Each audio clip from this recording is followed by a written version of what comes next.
Hello mayam, welcome back to my another video and very good morning to all. Ado mayam ngasigi vlog sidi a day in my life ni ado mayam yengminasi ai hajik tum hogalaga lai puja tawba loire. Ado mayam ai hajik breakfast tawrani. Mayam asiga leire ai breakfast se tanga badam ga sangom ga. Ado mayam asi video sing se hana dada suti lakpa matam da ina namkiba video ngaktani ado mayam yengminasi. Mayam asigana leire mamana jinam thaba ado mamana jinam tharingai dana video se namja hobani ado mayam yengbiu jinam se kamai thabado jinam se yam phabani bako ado thaba matam da su yam mehna tawna thajai ado mayam se ga leire mamana tharini mama ga papa ga na mobile jang na jinam se thai ado akhoi gi jinam se hayeng charok podu su mayam do ujarake se thaba sina charok podo Ado mayam ngasigi janam se akhoi box mari khak thadoini pambi purana do lothoga haji anoba sinbiri bako ado janam box kharam di chana bagi thammi si mayam thaba pamina se yam hawbani ado haji mayam akhoi janam thaba loire sena last step ni akhoi lebak chai biri ni janam singsida box ahum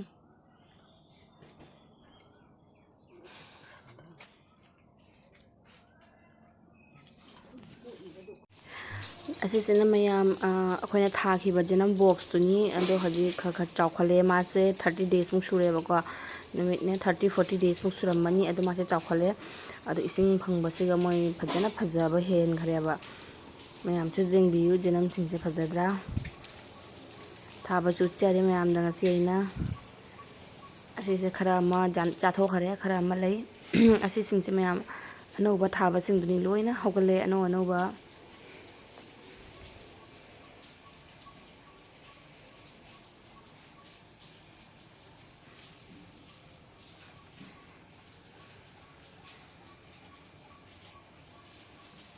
Sigana leire mayam akhoi pungthon charong pan bado ado sem hawi pungthon mamang da sena uchakrabani atopa video da to asidi pi bako chawgada yam watli asi sisina mayam mamana thaba lei ngaktani gulab sichu phajana salae pambi dini amaga ado atopa lei sing sichu phajana loina salae mayam asi singse mamana thabani aduga mayam asi sina aina thaba leini asisu phajana satle lei mayam satpase mayam phajabane bako aidi yam pamjai leise ado si leise pambi di picture aga jamna pali ma pambi amatangda aina phajaman khina sisidi phajana thabire ado mayam dada khoi bani haji sanda waram da nungthin waram na koiba chatli mapanda chakchaba loiraga ado mayam da janghalake khoi kadai chatpado yam alapada di chatteda anakpada chatlaga mayam dum phaja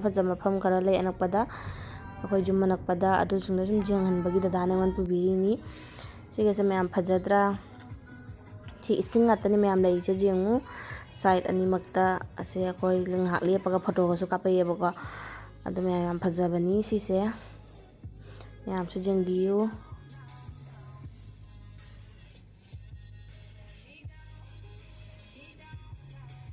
ado mayam se side ani makse ising na big thali hai bako ado hajik ising kang thabani na ne ising jam uba phangdrini ado ising leiba matam da de ani makse ising thallaga yamna phajami miyam se koiba lakni haini bako ado aina akhoi bani chatpa matam duga disi ising se jam leramdeba side ani makta ising di thumamde adu waraga su miyam jam phajaba haibado oi jengaga on kidana heli miyam video dadi yam jeungna phajade on kidana yam heli kai ngano sa oh asidi kanoni he kayai mamam changba si tang khala lausira baza hawbani Taning yo sa hawbani si Dada kilo ida 1200 Huh? Kota ano ba? Bisi Dito ko to kan. kay ngano ngasip kawise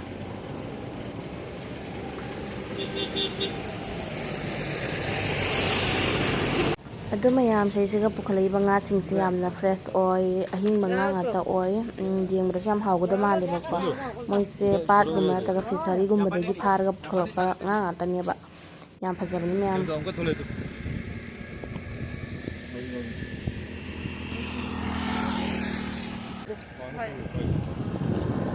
Wow, mafamꯁꯤ ꯌꯥꯝ ꯐꯖꯩ.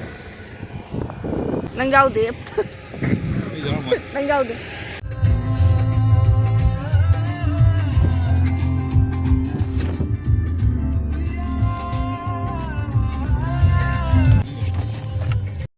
ꯍꯧꯖꯤꯛ ꯃꯌꯥꯝ ꯑꯩꯈꯣꯏ ꯍꯜꯂꯦ, ꯀꯣꯏꯕ ꯂꯣꯏꯅ ꯍꯜꯂꯦ, ꯌꯨꯝ ꯌꯧꯔꯅꯤ ꯉꯥꯏꯍꯥꯛꯇꯪ ꯂꯩꯔꯒꯗꯤ. ꯑꯗꯣ ꯃꯌꯥꯝ ꯃꯊꯪ ꯑꯁꯤꯗꯒꯤ ꯕ꯭ꯂꯣꯛꯁꯤꯁꯨ ꯂꯣꯏꯁꯤꯟꯗ꯭ꯔꯕꯅꯤ. ꯌꯥꯝꯅ ꯁꯥꯡꯕ ꯕ꯭ꯂꯣꯛꯇꯤ ꯅꯠꯇꯦ ꯉꯁꯤꯒꯤꯁꯦ ꯃꯌꯥꯝ. ꯁꯨꯝ ꯃꯦꯃꯣꯔꯤ ꯑꯣꯏꯅ ꯗꯗꯥ ꯑꯩꯈꯣꯏꯕꯥꯅꯤ ꯀꯣꯏꯕꯗꯣ ꯑꯩꯅ ꯍꯥꯞꯄꯛꯄꯅꯤ. ꯈꯔꯗꯤ ꯀꯨꯏꯔꯦ ꯚꯤꯗꯤꯑꯣꯁꯦ. ꯃꯌꯥꯝ ꯑꯩꯈꯣꯏ ꯍꯧꯖꯤꯛ ꯍꯜꯂꯛꯑꯦ. ꯑꯗꯨ ꯃꯐꯝ ꯃꯌꯥꯝ ꯑꯃꯁꯨ ꯀꯣꯏꯔꯛꯑꯦ. ꯌꯥꯝ ꯅꯨꯡꯉꯥꯏ ꯃꯌꯥꯝ. ꯑꯗꯣ ꯑꯆꯥꯄꯣꯠ ꯂꯩꯔꯛꯄꯗꯣ ꯑꯩꯈꯣꯏ ꯍꯧꯖꯤꯛ ꯆꯥꯔꯨꯔꯅꯤ ꯃꯌꯥꯝ. ꯑꯗꯨꯗꯤ ꯃꯊꯪꯒꯤ ꯚꯤꯗꯤꯑꯣꯗ ꯑꯃꯨꯛ ꯐꯪꯅꯔꯁꯤ ꯃꯌꯥꯝ. ꯕꯥꯏ ꯕꯥꯏ, ꯒꯨꯗ ꯅꯥꯏꯠ.